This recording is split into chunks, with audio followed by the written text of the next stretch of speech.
эфире очередной выпуск программы «Пациент». Здравствуйте! Сегодня поговорим о лабораторных анализах, одном из важнейших этапов диагностики любых заболеваний. От качества и точности данных лабораторных исследований зависит определение диагноза и адекватность назначенного лечения.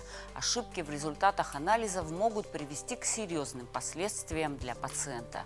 Какие лаборатории функционируют сегодня в Сухуми, как в них налажена работа, какие и как биоматериалы отправляют за пределы страны и какие анализы делают на месте. Доверяют ли жители столицы полученным данным? Об этом наша передача сегодня.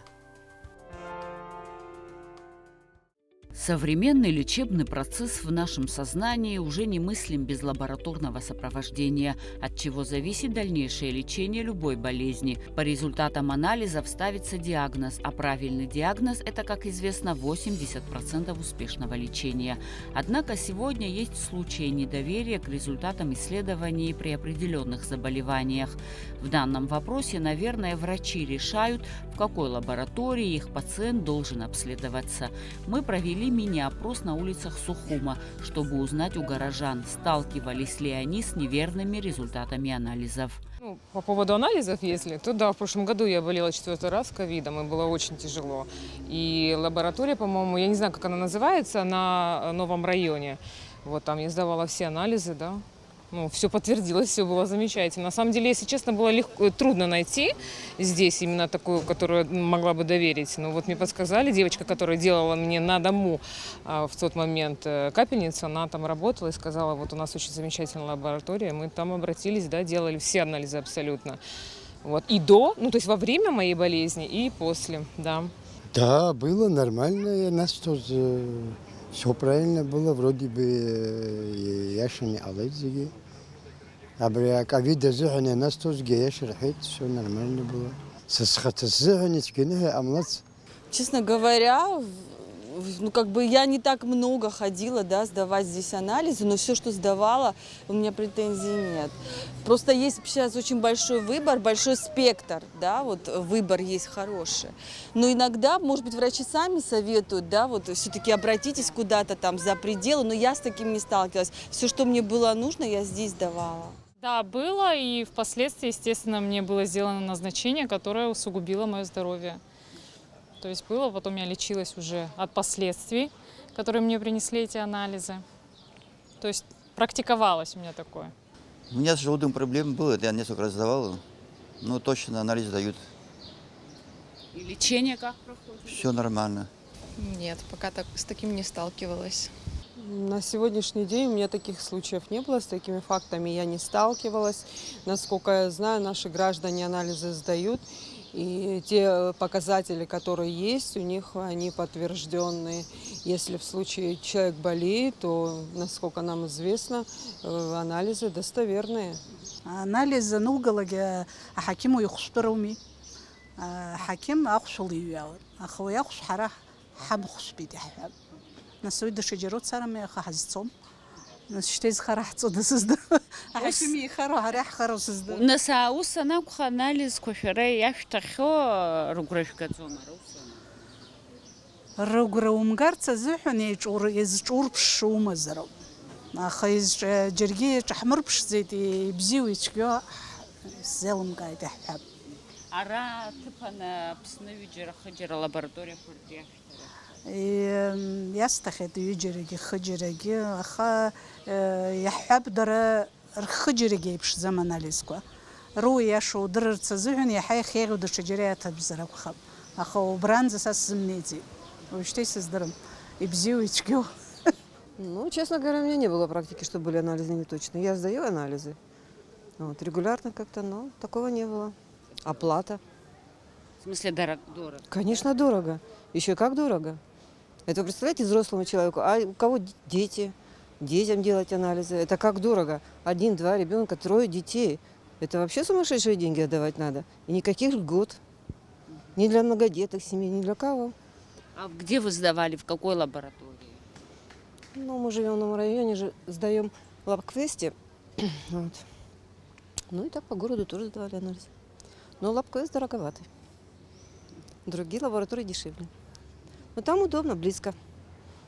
Но для детей никаких льгот нет. Ни для взрослых, ни для пенсионеров, ни для кого нет. Хотя могли бы хоть какие-то поблажки делать. Ну, Желательно. Сколько в среднем у вас, допустим, вот последний раз, когда вы были, сколько вы заплатили? Ну, я анализы сдавала, дорогостоящие, вот, но где-то в пределах 2,5-3 тысячи. При зарплате в 10 тысяч вот, это дорого. На сегодняшний день в столице функционирует несколько коммерческих лабораторий. Также при каждой больнице и поликлинике есть своя. В лаборатории ИСС работают несколько отделений – бактериологическое, химическое и ПЦР-отделение. Помимо обследования людей, здесь также проводят анализы пищевой продукции, безалкогольных напитков, морской и трубопроводной воды. Посторонним вход сюда строго запрещен. Наши анализы ничего за пределы не выносятся, мы все делаем на месте. То есть нету такого, чтобы мы отправили что-то за пределы Абхазии. У нас все делается на месте. Это мазок из носа, из зева и на кишечную инфекцию. Это касаемо медицинского осмотра. Касаемо уже больных пациентов, также могут сдавать мазок из носа, из зева, мазок на дисгруппу, то есть кишечная инфекция есть или нету. Также мы принимаем на дисбактериоз и другие биологические материалы. Это может быть мазок из уха, из конъюнктивы, то есть отделяемые из раны. То есть то, что пришлет врач, Да. что его интересует. Да. Но исходя из ваших анализов, врач уже назначает лечение. Да, мы да? смотрим, если у нас вырастает флора, то есть если это мазок из носа и зева, нас интересует коковая флора. То есть другую мы флору не смотрим. Если в наличии есть коковая флора, мы ставим на антибиотикочувствительность. Если антибиотики хорошо сработали, бывают они не срабатывают, мы выдаем результат. Антибиотиков тоже у нас, в принципе, перечень есть, конечно, хороший, но мы ставим буквально 4-5 антибиотиков максимум. Если они срабатывают как бы слабо, мы ставим дополнительный ряд. Уже готовый результат, естественно, относят к врачу. Жалобы я, например, не слышала, но если, конечно, кто-то хочет перепроверить, это его право. Наша лаборатория занимается ПЦР-диагностикой. Мы занимаемся ковидом, исследуем на кишечные инфекции. В сезон гриппов мы ставим на гриппы А, Б, смотрим. В основном у нас сейчас идет период кишечных инфекций, и к плану поставим ковид.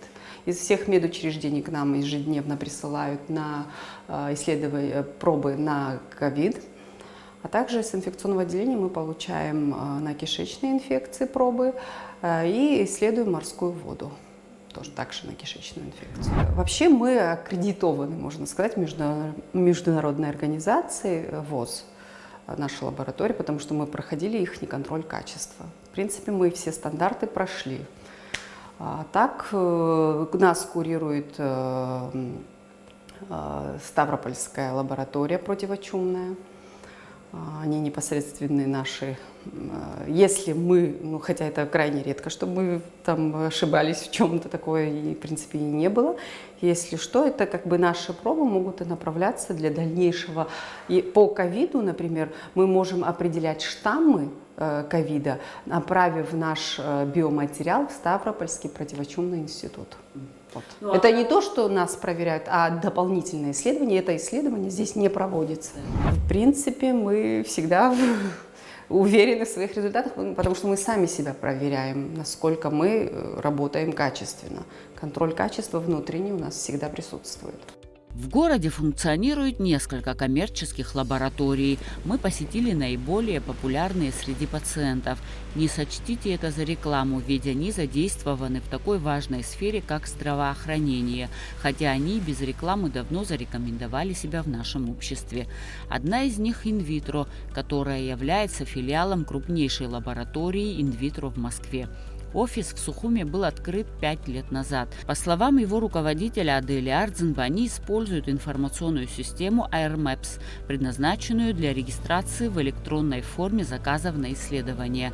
На основании заказных тестов система автоматически определяет, в какие пробирки, в каком количестве и в какой последовательности необходимо взять биоматериал, чтобы обеспечить выполнение исследований. После сдачи биоматериала строго в присутствии пациента на пробирку наносится штрих-код с фамилией. Стоит отметить, что на месте биоматериалы не обрабатываются, все анализы выполняются на базе лаборатории инвитро в Москве. Курьер забирает термосумку из нашего медицинского офиса. Курьеры доставляют ее в аэропорт города Сочи, откуда самолетом термосумка доставляется в аэропорт города Москва. Из медицинского офиса биоматериал доставляется для исследования в лабораторию в специальных термоконтейнерах. То есть транспортировка осуществляется при температурном режиме, который соответствует сохранности материала для каждого исследования. Медицинские офисы инвитро находятся не только на территории Российской Федерации. Это Казахстан, это Беларусь, это Армения. То есть, что говорит о очень четко налаженной логистике. При поступлении материала в инвитро регистраторы проверяют соответствие проб направлением, состояние биоматериала, время, прошедшее с момента его взятия. Автоматически отмечается точное время поступления, то есть на бланке всегда вся эта информация имеется. Далее непосредственно в лаборатории пробирки с биоматериалом в первую очередь поступают на преаналитическую станцию сортировочную. В автоматическом режиме происходит сортировка и распределение баркодированных пробирок по рабочим потокам лабораторий. То есть использование этого прибора исключает возможность ошибок при ручной сортировке пробирок. Бывают даже такие случаи, когда там видят, что пробирка непригодна. Мы получаем эту информацию в журнал преаналитических ошибок, и уже исходя из этого мы связываемся с пациентом и решаем, что будем делать дальше. Это будет или бесплатная пересдача, или возврат денежных средств в зависимости от выбора уже пациента. То есть пациент всегда информирован. Мы стараемся это делать максимально четко на каждом этапе, в соответствии со всеми необходимыми требованиями. В инвитро результаты лабораторных исследований проходят тройное подтверждение – системное, технологическое и врачебное. Это означает, что на первом этапе результат определяется системой качества. Затем его подтверждает непосредственно технолог, ответственный за исполнение. Итоговый результат поступает к врачу, который просматривает его, подтверждает или принимает решение о назначении дополнительного исследования. Ответы на анализ пациент может получить по телефону, электронной почте, что очень удобно, и в медицинском офисе. Те доктора, которые нас рекомендуют, они стали с нами сотрудничать сами, исходя из того, что им нравятся результаты наших анализов. Они считают их самыми достоверными. Частная медицинская лаборатория – это все больше про медицину или же это бизнес? Вы знаете, вообще, мне кажется, все, что связано с медициной, не должно быть больше про бизнес. Иначе лучше заниматься каким-то другим делом. Это мое мнение, я абсолютно в этом убеждена и стараюсь работать именно исходя из таких принципов. Но если мы говорим о том, почему частная медицина платная, то здесь есть ряд объективных причин. Это дорогостоящее оборудование, это тест-системы, это транспортировка, это персонал и много других этапов, которые очень затратны.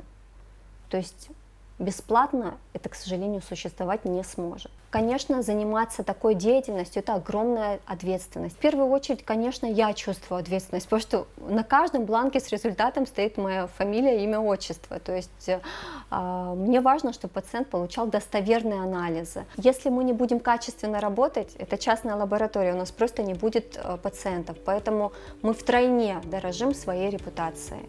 Еще одна частная лаборатория LabQuest функционирует с 2017 года и работает под официальным брендом. По условиям договора на месте они не имеют права выполнять какие-либо анализы, но при определенных обстоятельствах, к примеру, в период ковида, когда необходимо было получить в срочном порядке ответы на некоторые анализы, руководство офиса в LabQuest в Сухуми и России приняли решение делать коагулограмму на месте. Эта практика сохранилась и по сей день. Все остальные данные они отправляют в Москву. На сегодняшний день лаборатория LabQuest выполняет на месте только коагулологию. Больше ничего. Насколько мне известно, насколько говорят специалисты, вообще кровь не любит, когда вот большие километры, там тряска и все остальное, на что может повлиять. Ну, я сейчас скажу вам открыто, это уже давно устаревшее понятие, потому что весь мир, вся страна, самолет за 24 часа может облететь всю планету, как нам известно. Транспортировка, если ты ее правильно соблюдаешь, условия при аналитике, абсолютно не влияет на какие-либо показатели. Есть, конечно, некоторые нюансы в лабораторной диагностике.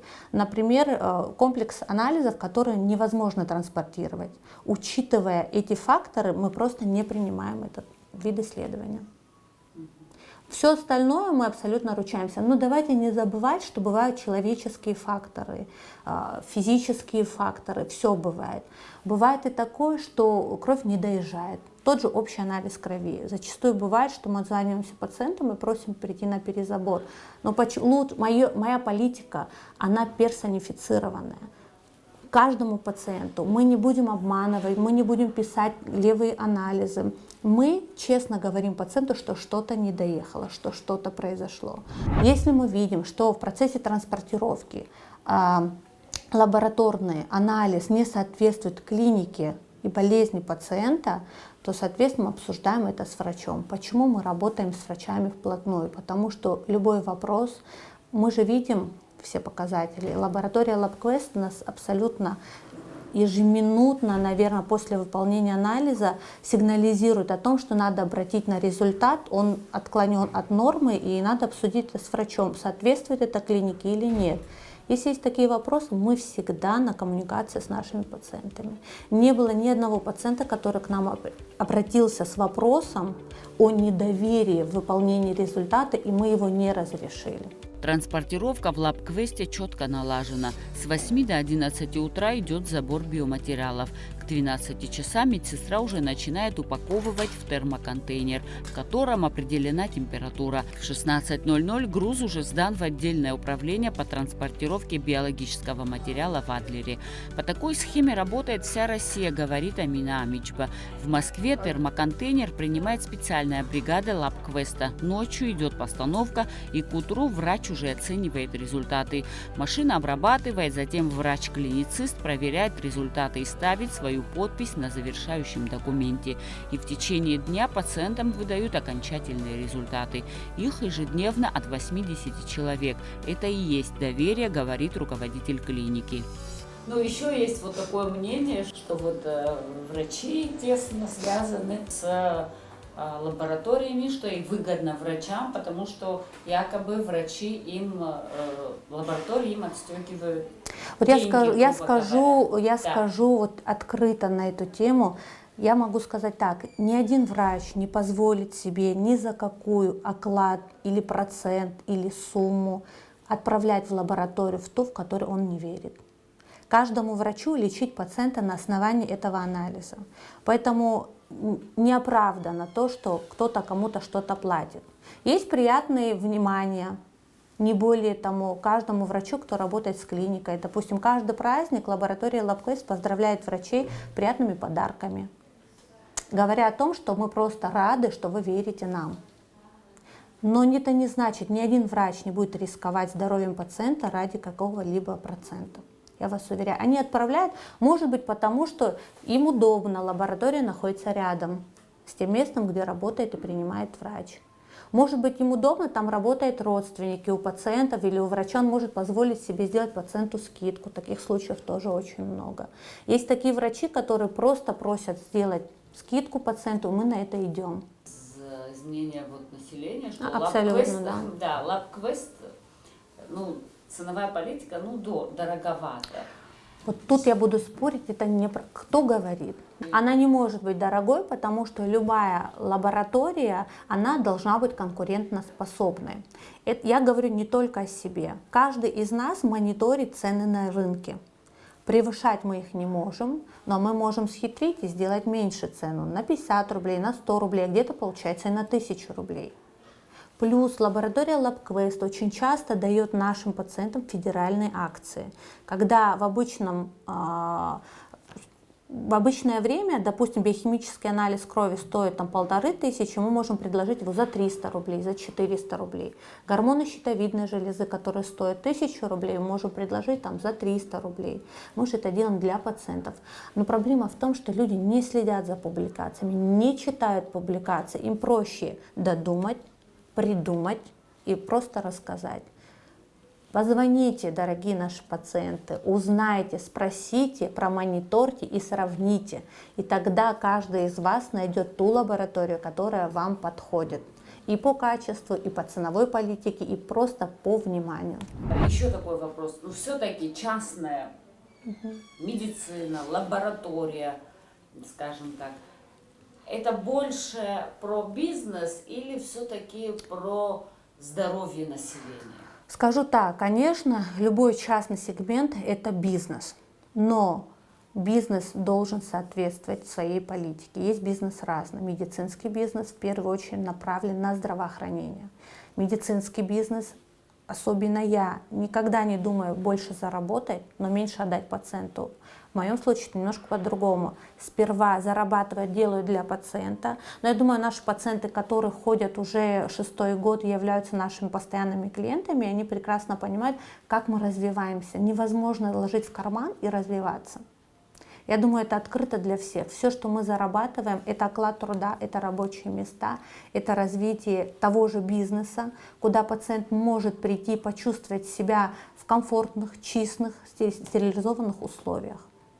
Согласитесь, это важно сегодня, когда вы можете заплатить определенную сумму, прийти в клинику, где вас встретят, вас проведут, вам выполнят диагностику. При всем при этом у нас существует договор заказа, на который мы ссылаемся всегда. Особенно на лабораторию. Каждый пациент подписывает договор заказа, где указано, что он сдал, сколько он заплатил и когда у него будет результат. Поэтому частная медицина сегодня развивается, потому что она сама на себя рассчитывает, потому что она может свой приход тратить в расход. Совсем недавно переформатирование прошла и лаборатория при республиканской больнице. Ранее здесь работали 3 лаборатории, каждая сама по себе. Не было четкого графика дежурств, от чего страдали в первую очередь пациенты. Сейчас 3 блока объединили в одно отделение, и они совместно выполняют определенный объем работы.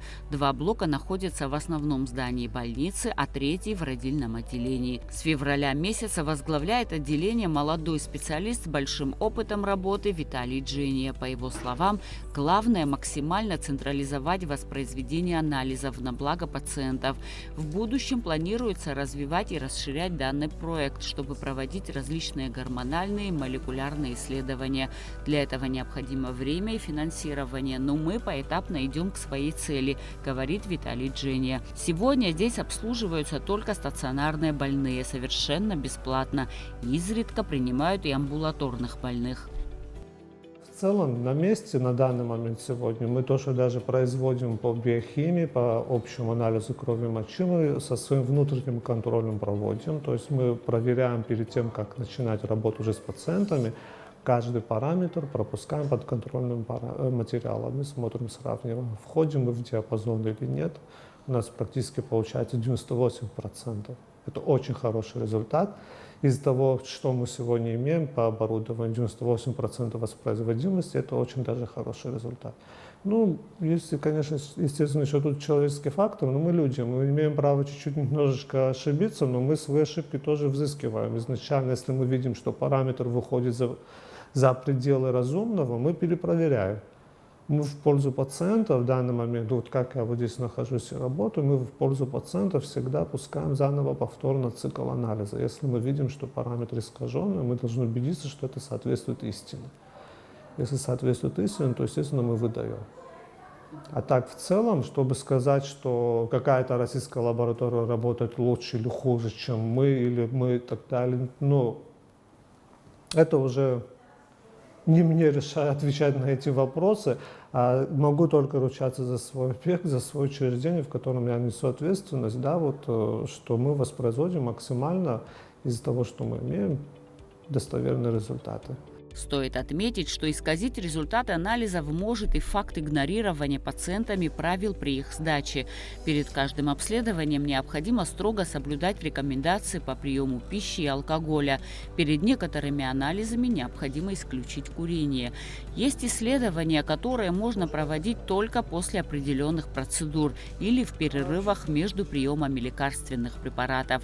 И это не прихоть лаборантов, а факторы, которые больше всего влияют на результаты исследования.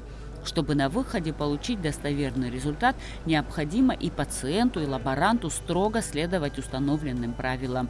И, безусловно, используемые реагенты должны быть качественными. Конечно, проверяют. У нас есть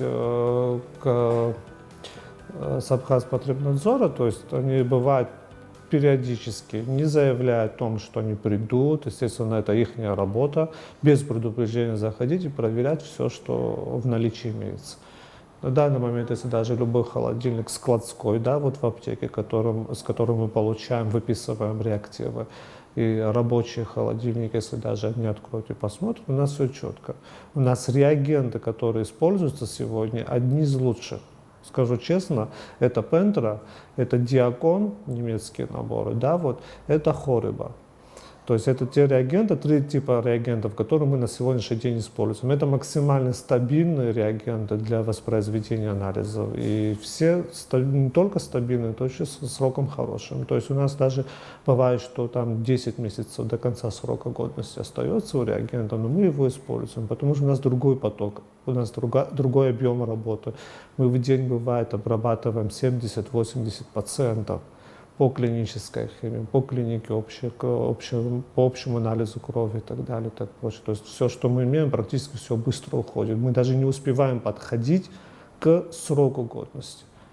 То есть мы, когда выписываем, покупаем, оплачиваем Минздрав реагенты, да, вот мы всегда запрашиваем сроки годности всех этих реагентов. Если они нас удовлетворяют, они не менее 8 месяцев, то мы одобряем. Если менее 8 месяцев, то мы снижаем количество. То есть из-за того, что нет возможности на данный момент более другие реагенты с хорошим сроком предоставить, то мы, скажем, заказывали 10 в количестве, то мы убираем на 5, уходим, чтобы как-то не выйти в то, что у нас срок заканчивается, и нам надо списывать реагент. Это все-таки денег стоит. Здесь выполняется полный спектр анализов, необходимых в стационаре. Врачи-лаборанты – квалифицированные специалисты. Все анализы производятся достаточно качественно, говорит заведующий отделением. Если вот будем брать по 10-бальной шкале, насколько ваша лаборатория работает? Ну, на этот вопрос я не буду отвечать. Это получается сейчас... Вы меня ставите в такое неудобное положение, скажу 10, скажет, он расхвалил, скажу 5, скажут, а что он так низко, то есть нет, я не буду сейчас по 10-бальной шкале выходить.